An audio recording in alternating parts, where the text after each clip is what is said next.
जरूरत में घबराया नहीं करता।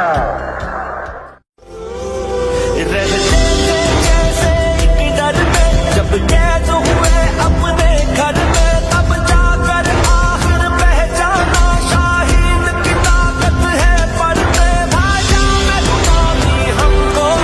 जब जहर लगा पीने में मिलकर जब बने थे ताकत, जब मकसद था जीने में, जब पास में जिया था अपने फिर रोक सका ना कोई। मिलकर एक एक झोंका आखिर तूफान बना